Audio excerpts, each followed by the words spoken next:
Kenapa Bandung? Apa yang kalian ingat ketika mendengar kata Bandung? Apakah kisah kasih Dilan dan Milea? Bandung memang dikenal sebagai saksi cinta Dilan dan Milea di tahun 1990.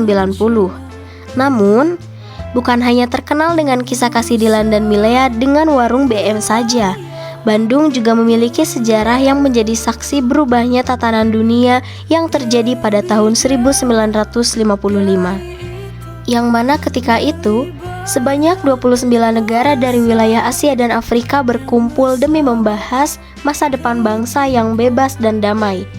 Bandung, tepatnya Gedung Merdeka, menjadi saksi atas lahirnya sebuah gerakan global, yakni dikenal dengan Konferensi Asia Afrika.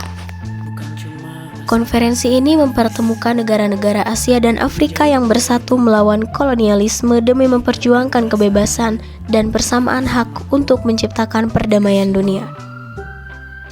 Pada tanggal 18 sampai 24 April 1955, Bandung menjadi saksi lahirnya peristiwa bersejarah yaitu Konferensi Asia Afrika.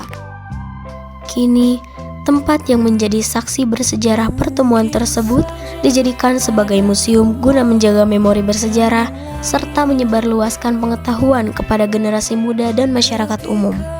Di setiap sudutnya tersimpan cerita, dokumentasi menyangkut peristiwa besar yang pernah mengguncang dunia.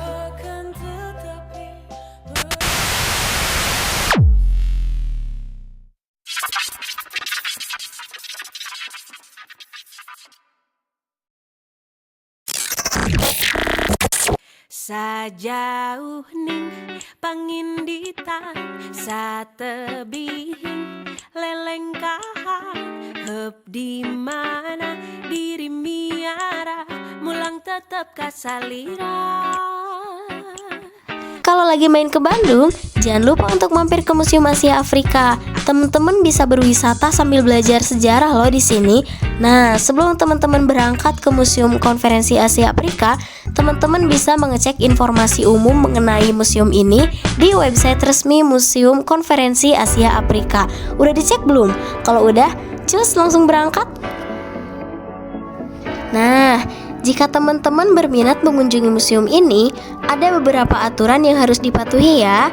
Yang pertama, teman-teman harus melakukan registrasi secara online melalui barcode yang disediakan di luar pintu masuk sebelum memasuki gedung Museum Konferensi Asia Afrika. Nantinya akan ada petugas yang menyambut dan menjelaskan aturan yang boleh dan tidak dilakukan selama di dalam museum. Selanjutnya, teman-teman akan diarahkan menuju meja resepsionis untuk melakukan tahap registrasi ulang. Teman-teman dapat menikmati museum secara mandiri atau didampingi seorang pemandu. Namun, jika teman-teman ingin didampingi oleh seorang edukator museum atau pemandu, hanya akan tersedia di jam-jam tertentu saja ya. Beberapa aturan lainnya yaitu senantiasa menjaga ketertiban, hindari menyentuh koleksi dengan berlebihan, serta tidak diperkenankan membawa makanan atau minuman ke dalam museum. Teman-teman gak boleh nakal ya. Setelah registrasi, teman-teman bisa melihat isi dari Museum Konferensi Asia Afrika ini. Banyak koleksi bersejarah di dalamnya. Di antaranya terdapat diorama pelaksanaan Konferensi Asia Afrika, kursi dan meja Konferensi Asia Afrika, mesin tik dan kamera yang digunakan selama konferensi berlangsung. Selain itu, teman-teman juga bisa mendengarkan rekaman suara Presiden Soekarno melakukan pidato pembukaan di depan para delegasi, di mana dalam kesempatan itu Soekarno menekankan pentingnya kerjasama antar negara-negara Asia dan Afrika yang baru merdeka untuk melawan kolonialisme dan imperialisme pada saat Konferensi Asia Afrika berlangsung. Museum Konferensi Asia Afrika ini juga menjajakan berbagai panel informasi atau panel sejarah nih teman-teman.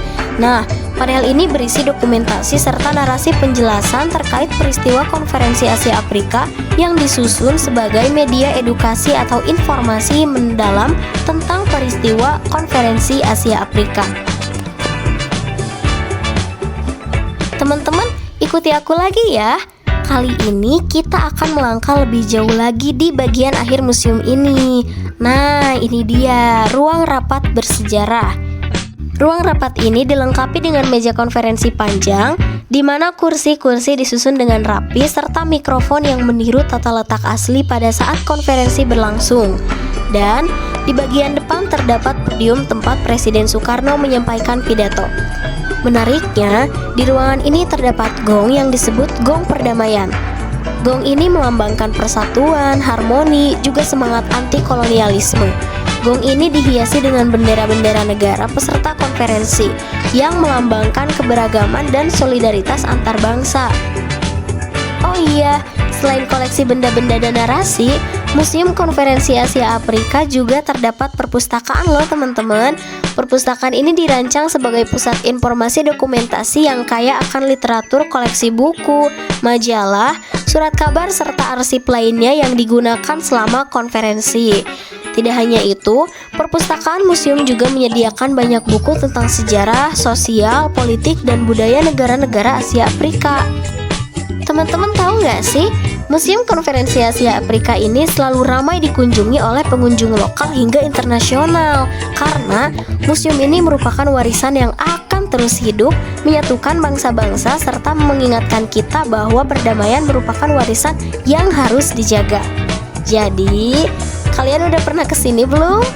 Kalau belum, yuk cobain. Lokasinya ada di Jalan Asia Afrika nomor 65 Braga, Kota Bandung, Jawa Barat.